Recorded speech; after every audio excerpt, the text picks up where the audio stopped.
As you know, it's been said that things come in threes, and so 2 weeks ago we all said we hope you have a Merry Christmas. And then last Sunday we said have a Happy New Year. And today we say have an ecstatic Epiphany. Have an ecstatic Epiphany. Why? You'll find out in a minute. You see, the reason we're still singing Christmas carols and the reason we still have our decorations up until this evening when we all help to put them up, the reason we're not like Walmart, which puts away Christmas items and then rushes in hearts and candies for Valentine's the day after Christmas, is because the season of Christmas goes to today, January 6th. Everyone's familiar with the song, The 12 Days of Christmas. Some of us may think the song's about the 12 days before Christmas because we hear about the number of shopping days left to Christmas. But the song is about Christmas Day and the days that follow it, that lead to Epiphany, January 6th. Epiphany has a signature story, just as the Christmas story. The Christmas signature story, of course, is in the Gospel of Luke. It's when the birth of the baby Jesus happens in the manger and the shepherds come to worship him. That's in Luke. The signature story for Epiphany is in the Gospel of Matthew. It's the story of the Magi, the wise men who traveled afar to see the Christ child. So whenever you see nativity scenes with shepherds and magi gathered together at a manger, that kind of didn't happen. The magi arrived much later. They come sometime before Jesus turns 2 years old, and they come not to a manger, but to a home. We don't know how many magi there were. Tradition tells us 3. We sing, "We Three Kings." But that number is because there were 3 types of gifts mentioned: gold, frankincense, and myrrh. But the Bible doesn't tell us how many magi were on this journey together. The word epiphany means manifestation, discovery. Something hidden has been revealed. It's from a Greek word that means to show or to appear. And the English word cellophane is derived from it because what's underneath can be seen. The overriding message of the Epiphany story is that God has made an appearance. That, of course, in itself is pretty special. But what makes this appearance especially special is that it's an appearance to Gentiles. The Magi are Gentile. The shepherds, remember, in Luke's gospel were Jews. Mary and Joseph were Jews. The story of the Magi was important to our ancient ancestors because it let people know that God came to connect with everyone, with all people. Now that may sound like old news to you and me, but it was extraordinary to the people of the early church. Christianity grew out of Judaism. The first Christians were Jews. In fact, we're not even sure Jesus planned to start a new religion. He just wanted to make things a little different from Judaism. And at first, these Jews who were following Jesus, they did not encourage Gentiles to join them in following Christ. There were many debates and arguments about whether Gentiles should be included. But part of the Epiphany, part of the discovery here, is that God is for everyone. And how timely a message for us as United Methodists, as our denomination is about to debate and vote about the same issue next month at our general conference. And so for the early church, Epiphany was as big a deal, if not bigger, than Christmas. We don't think of it that way because we just assume Gentiles can be followers of Christ. But it wasn't always like that. Gentiles are the majority of followers of Christ now, but at that time, Gentiles were the minority. They were outsiders looking in. They were excluded. And if you fell on the side of not allowing Gentiles to be part of the way, as the early church was called, then you probably loved Luke's version of the birth story with Jewish shepherds finding the Christ child. But if you were in favor of allowing Gentiles to participate, then you probably said, but remember Matthew's version.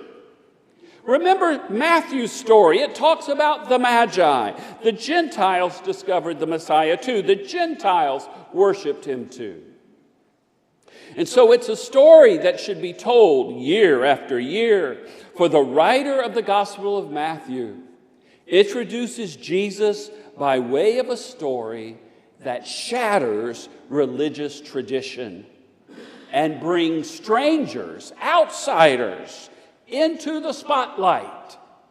It's right there at the beginning of the Jesus story. And before this story is over, Jesus will shatter all of the old boundaries of religion and race and social class and status and gender. Before this story is over, all of the outsiders, the marginal, the unclean, the lepers, the tax collectors, the prostitutes, the poor people, the women, the children, foreigners, Roman centurions, all of them, outsiders, will become part of his story, will be welcomed and included in his company, be welcomed at his table. Before it is over, Jesus will scandalize the most pious, Orthodox religious leaders by his radical inclusivity. He doesn't know an outsider. He apparently doesn't understand that one of the functions of religion is to define the tribe, draw lines between us and them, and then to build separation walls of doctrine and practice to keep us away from them, keep them out. He doesn't understand that way of thinking at all. He tears down the walls, crosses the boundaries, flings the doors wide open, and welcomes everyone home. And it begins here. Epiphany with the Magi. That's why we can be ecstatic, folks. Because if this hadn't happened, maybe you and I couldn't be at a place like we are today. It's important to understand the significance, because we're supposed to do the same thing. We're supposed to follow Christ. We're supposed to have a church, a table, a heart that includes and welcomes everyone, and we will always strive to do that at Asbury Memorial, and I hope we strive to do it as we go out into the world also. One of the other epiphanies that Matthew wants his readers to have is to realize that this child is the long-awaited Messiah that was proclaimed by the prophets of old. You see, Matthew knows his Hebrew Bible backwards and forwards. And he's able to use the ancient text to shape his story so that this message can be made clear that this is the Messiah. He knows that the 60th chapter of Isaiah proclaims that leaders from all over the world, foreigners, will come bearing treasures of the earth to the Lord of Lords. Isaiah says that these foreigners will bring gold and incense. Sound familiar? And so Matthew has his foreign leaders bringing gold and frankincense to the Christ child. But Matthew mentions a third gift, one that is not mentioned in Isaiah. The extra gift he includes, the one not mentioned in Isaiah. is myrrh. Perhaps at the time of Matthew's writing, the myrrh trade in the Near East was at its peak. Myrrh was often used in conjunction with frankincense, so maybe Matthew simply felt obligated to bring his gospel up to date culturally. But I wonder if Matthew may have mentioned the myrrh for another reason. At that time, myrrh was a balm, a funeral balm, an ointment put on the body after someone died. Remember, after Jesus was crucified, Nicodemus brings myrrh to anoint the crucified body. Why would Matthew introduce a substance associated with the embalming of bodies into the story of a child's birth? Maybe he wants his readers to realize that there is at least one way in which this Messiah is different from the Messiahs talked about by many of the prophets. Perhaps Matthew wants his readers to know precisely what they are in for if they venture any further into his text. This Messiah is not one who will rule the earthly world. This is not a Messiah who will use force and violence to achieve power. No, this Messiah, this Christ child, will grow up and will suffer pain, persecution, and death.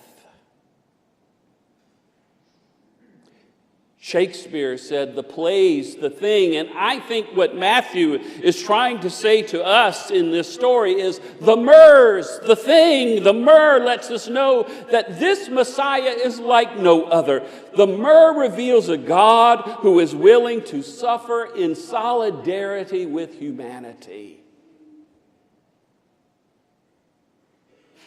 This Creator is willing to take on the form of a vulnerable child, thus becoming one with all humanity and creation. And so, like the Magi, we set about on a journey of faith in this season. And as we journey, we remember the third gift. We remember that no matter what we face, no matter what struggles we go through, we have a God who understands us, who understands our pain and our suffering, a God who walks with us, a God who is not judging us, but a God who has empathy and loves us and cares and who will help us overcome any difficulties, even death.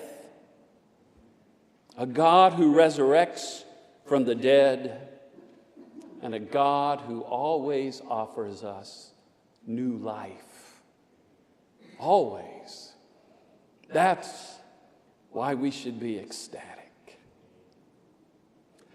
There is a balm in Gilead to make the wounded whole. There is a balm in Gilead to heal the sin-sick soul.